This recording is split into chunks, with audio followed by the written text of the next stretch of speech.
Assalamualaikum warahmatullahi wabarakatuh. Kita kembali lagi dalam perkuliahan online Universitas Tekam untuk mata kuliah keamanan jaringan komputer ya. Untuk pertemuan kali ini kita ke pertemuan 14 ya. Seperti biasa untuk pengabsenan disiapkan masing-masing, silahkan ya. Untuk materi nanti bisa akses di Classroom. Oke, sambil menunggu teman yang lain ya, kuliah akan segera kita mulai beberapa saat lagi.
Oke, kita mulai untuk perkuliahan hari ini ya. Untuk mata kuliah keamanan jaringan komputer pertemuan ke-14 ya. Nah, untuk tema pembahasan kali ini untuk pertemuan ke-14 ini adalah malware ya, atau malicious software. Apa itu malware? Nanti akan saya jelaskan dalam sesi pertemuan ini. Kemudian untuk materi bisa nanti diakses di Classroom ya. Semisal nanti belum sempat ke upload, mungkin bisa dicek, sering dicek ya, karena mungkin saya lupa, takutnya seperti itu. Nanti tetap akan saya share, tapi tidak mungkin tidak sekarang ya, nanti ya. Oke, kita langsung ke pembahasan aja. Untuk hari ini ya, kita akan bahas adalah malware atau malicious software. Mungkin sering kalian dengar ya mengenai apa itu malware. Kata virus ini hampir selalu dipakai untuk menyebut program-program yang sengaja dibuat agar dapat merusak komputer tanpa sepengetahuan pemilik komputer ya. Nah, program semacam itu terkenal dengan istilah malware atau malicious software. Nah, itu adalah mengenai pengertian dari malware ya. Nah, program virus ini itu cuma satu contoh malware. Selain virus masih ada worm, trojan, wabit dan lain sebagainya, itu disebut malware virus atau malware, maaf ya. Itu semuanya disebut malicious software ataupun intinya semacam virus. Nah, kita bahas untuk virus itu apa sih virus. Nah, pengertian virus tersebut di sini bisa dikatakan ya, ada bahasa Inggrisnya, ada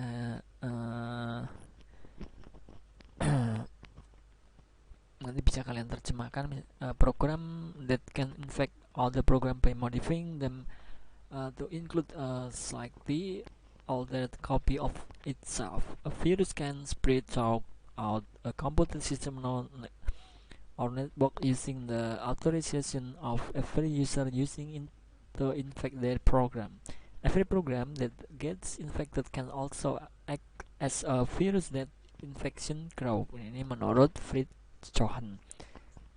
Yang pertama kali istilah virus digunakan ini adalah oleh Fritz Johann tersebut ya pada tahun 84 di Amerika Serikat. Nah, virus komputer itu dinamakan virus karena memiliki beberapa persamaan mendasar dengan virus pada istilah kedokteran atau biologis virus ya, seperti halnya di kesehatan.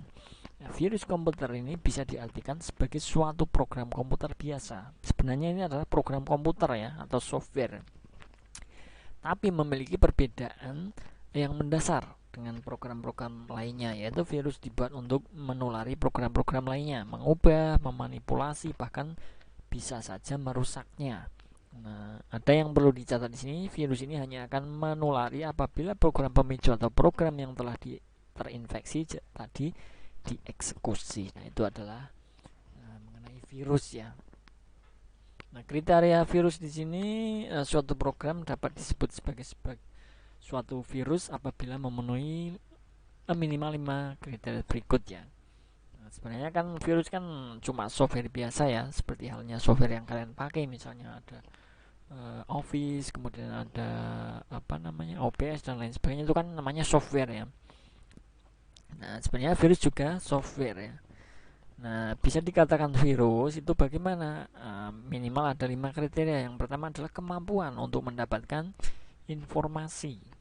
Pada umumnya virus merupakan daftar nama file yang ada dalam suatu direktori ya. Untuk apa? Agar dia dapat memperoleh daftar file yang bisa dia tulari. Misalnya apa? Virus makro yang akan menginfeksi semua file data MS Word, akan mencari daftar bereksekusi doc, berekstensi ya.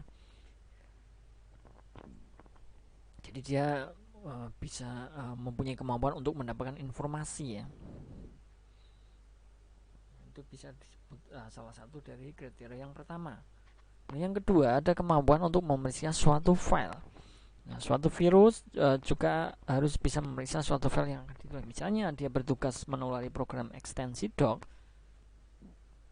maka dia harus memeriksa apakah file dokumen yang tersebut telah diinfeksi ataupun belum, karena jika sudah akan percuma menularinya lagi. Ini sangat berguna untuk meningkatkan kemampuan suatu virus dalam hal kecepatan menginfeksi suatu file program. Nah, berarti dia mampu untuk memeriksa ya file tersebut apakah sudah terinfeksi atau belum. Nah, yang ketiga itu ada kemampuan untuk menggandakan diri dan menularkan diri ya. Nah, kalau ini memang virus, sangat virus banget ya. Maksudnya apa? Tanpa kemampuan ini tak ada, ini namanya juga bukan virus ya. Nah, inti dari virus ini adalah kemampuan menggandakan diri dengan cara menulari file lainnya. Suatu virus apabila telah menemukan calon korbannya, maka ia akan mengenalinya dengan memeriksanya. Jika belum terinfeksi, maka sang virus akan menulari aksinya penularan dengan cara menuliskan byte pengenal pada file tersebut misalnya, dan seterusnya ya. Mengkopikan, menuliskan kode objek. Nah, beberapa cara umum yang dilakukan oleh virus untuk menulari atau menggandakan diri itu adalah, yang pertama adalah file yang ditulari dihapus atau diubah namanya, kemudian diciptakan suatu file berisi program virus itu sendiri menggunakan nama file yang asli. Nah, itu caranya pertama. Kemudian yang kedua itu ada program virus yang sudah dieksekusi atau load ke memori akan langsung menulari file-file lain dengan cara menumpangi seluruh file yang ada.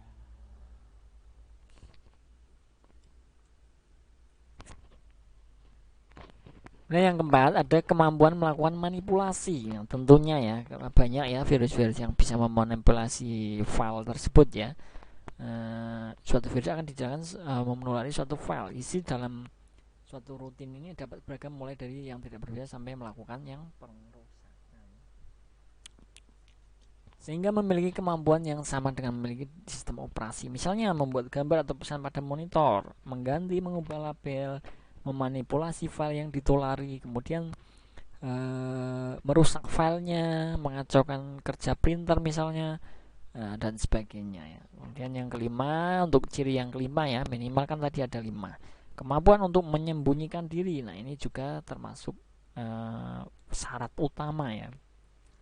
Nah, kemampuan untuk menyembunyikan diri ini harus memiliki oleh suatu virus agar semua pekerjaan baik dari awal sampai hasil penularan dapat terlaksana. Nah, langkahnya bagaimana? Program virus ini disimpan dalam bentuk kode mesin dan digabungkan dalam program lain yang dianggap berguna oleh pemakai. Program virus diletakkan pada boot record atau track pada disk yang jarang diperhatikan oleh komputer itu sendiri. Program virus dibuat sependek mungkin dan hasil file yang diinfeksi tidak terlalu berubah ukurannya. Nah, ini dalam hal menyembunyikan ya, bersembunyi ya. Kemudian virus tidak mengubah keterangan informasi waktu, suatu file dan lain sebagainya. Nah, itu cara untuk langkah-langkah dari persembunyian tadi ya, penularan tadi ya. Itu adalah virus. Kemudian ada worm. Ini termasuk malware juga ya. Worm ini disebut juga cacing. Jika virus bersarang pada suatu program dokumen, cacing ini tidak demikian. Cacing adalah sebuah program yang berdiri sendiri dan tidak membutuhkan sarang untuk menyebarkan diri. Hebatnya lagi, cacing bisa saja tidak memerlukan bantuan orang untuk penyebarannya. Melalui jaringan, cacing bisa bertelur di komputer-komputer yang terhubung dengan satu jaringannya. Ya, masuk suatu kerapuan atau vulnerability dari suatu sistem, biasanya sistem operasi. Setelah masuk ke dalam suatu komputer, bom memodifikasi beberapa peraturan di sistem operasi agar tetap hidup. Nah, caranya seperti itu worm yang ternyata sangat berbahaya juga ini.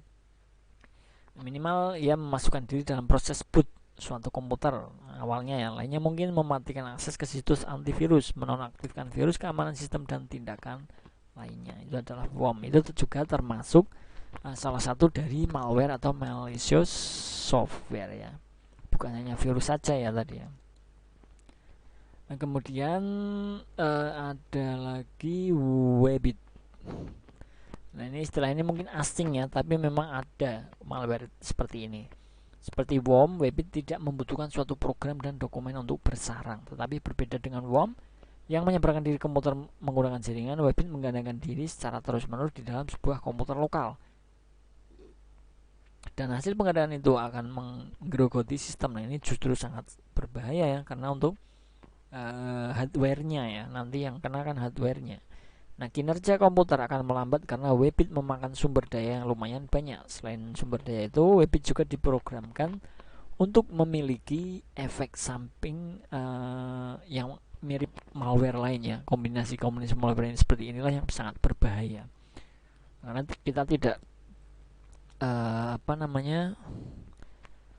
tidak tahu ya, tiba-tiba kok fungsi dari komputer kita ternyata tidak maksimal. Kemudian ada beberapa direktori yang tiba-tiba penuh. Nah, itu ternyata itu ada virus malware yang dinamakan sebagai Webbit. Selain itu ada keylogger. Keylogger ini suatu perangkat lunak yang mencatat semua tekanan tombol keyboard. Catatan yang disimpan dalam suatu File yang dilihat kemudian secara lengkap, di dalamnya bisa terdapat informasi seperti aplikasi tempat penekanan tombol dilakukan dan waktu penekanan. Dengan cara ini, seseorang bisa mengetahui username, password, dan berbagai informasi lain dimasukkan dalam pengetikan.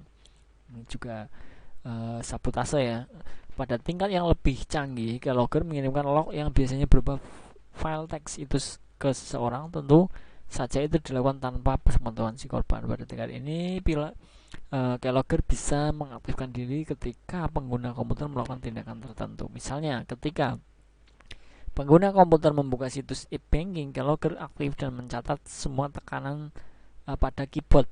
Nah, di situ harapan nomor PIN dapat dicatat. Nah, keylogger ini cukup berbahaya karena secanggih apapun enkripsi yang diterapkan oleh suatu website, password tetap dapat diambil ya. Nah, itu sangat berbahaya. Pasalnya password itu diambil sebelum sempat dienkripsi oleh sistem. Jadi keylogger merekam saat setelah password diketikkan dan belum diproses oleh sistem. Kenapa? Karena sudah tercatat ya di di apa namanya keyboardnya tadi.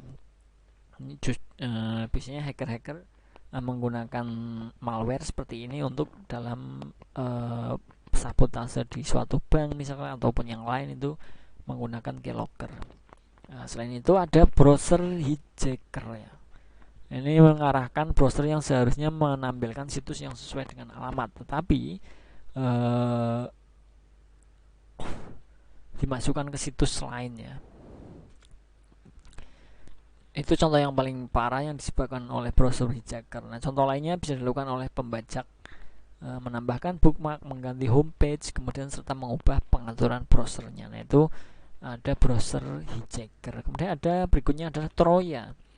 Nah, Troja ini adalah istilah digunakan malware seolah merupakan program yang berguna, yang menghibur dan menyelamatkan. Padahal di balik itu ia merusak. Nah, Troja ini bisa ditunggangi oleh malware lain seperti virus, worm, spyware. Nah, Troja dapat digunakan untuk menyebarkan atau mengaktifkan mereka. Bisa saja suatu program dibuat seolah-olah adalah antivirus gratis, padahal itu adalah Troja. Nah, itu sangat berbahaya ya. Makanya untuk mengenai antivirus jangan sembarang menggunakannya ya. Nah, Troja ini program menghapus suatu virus, tapi ternyata selain itu dia memasukkan virus ke dalam komputer yang awalnya dikira memang ya, bukan dikira, memang dia menghapus virus, akan tapi dia juga memasukkan virus lain. Nah, bedanya dengan virus dan worm, Troja tidak dapat menggandakan diri, tapi virus worm yang nebeng di dalamnya bisa. Nah, itu juga berbahaya ya. Berikutnya ada spyware. Spyware ini adalah perangkat lunak yang mengumpulkan dan mengirimkan informasi tentang pengguna komputer tanpa diketahui oleh si pengguna. Informasinya bisa tidak terlalu berbahaya seperti pola komputer, terutama berinternet, seperti sampai berbahaya seperti nomor kartu kredit, PIN untuk perbankan elektronik, e-banking, dan password suatu akun. Untuk informasi tentang pola berinternet tidak terlalu berbahaya. Nah, situs yang dikunjungi, informasi yang kerap dicari adalah obrolan di ruang chat akan dimata-matai oleh spyware. Selanjutnya, informasi ini digunakan menampilkan iklan yang biasanya berupa jendela pop-up. Iklan itu berhubungan dengan kebiasaan seseorang berinternet. Misalnya, kerap kali seorang mencari informasi mengenai kamera digital, jendela pop-up yang muncul itu akan menampilkan misalnya suatu situs ya, kamera digital. Nah, ini sebenarnya dia berbentuk spyware. Itu sangat berbahaya juga. Oke, yang berikutnya ada backdoor. Ini adalah melanggar prosedur ya. Caranya ya, malware ini masuk ke dalam suatu sistem untuk mengakses daya serta file. Berdasarkan cara kerja dan perilaku penyebarannya, backdoor dapat dibagi menjadi dua grup, mirip dengan grup Troja ya. Mereka secara manual dimasukkan ke dalam suatu file program dan perangkat lunak, dan kemudian ketika perangkat lunak itu digital, mereka menyebar. Itu hampir sama dengan Troja. Yang berikutnya terakhir ya, ada dialer. Nah, jika komputer yang digunakan tiba-tiba berusaha menghubungkan ke internet, padahal tidak ada satupun perangkat lunak yang bisa membutuhkan koneksi, maka kemungkinan komputer telah terjangkit oleh malware yang terkenal dengan istilah dialer. Ini ya, misalkan seperti itu, berarti kalian curigai ya, berarti ini adalah terkena malware dialer. Apalagi karena dia kadang mengganti nomor penyedia layanan internet yang biasa dihubungi, nomor penyedia internet lain yang biasanya nomor jarak jauh, seringkali nomor luar negeri misalnya ya. Akibatnya tagihan telepon menjadi melonjak dan tak terkira. Nah, ini contohnya. Ada mengirimkan informasi dapat oleh keylogger, spyware, dan malware lain. Seorang memang bertujuan demikian. Dia dan penyedia juga jasa telepon lah yang paling diuntungkan dengan dialer ini. Sumber dari berbagai attacker yang malware.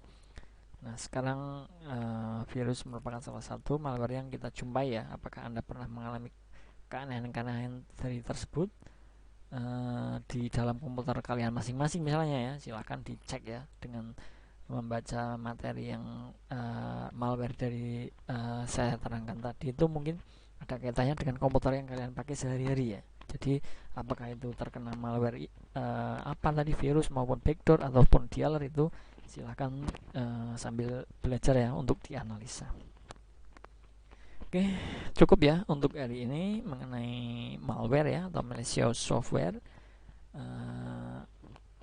Terima kasih untuk teman-teman semua yang hadir dalam perkuliahan hari ini. Semoga apa yang saya sampaikan bisa dimengerti ya, bisa dipahami, bisa dikembangkan untuk materi yang dari saya. Saya akhiri. Wassalamualaikum warahmatullahi wabarakatuh. Salam sejahtera untuk kita semua. Selamat belajar, selamat beraktivitas. Terima kasih.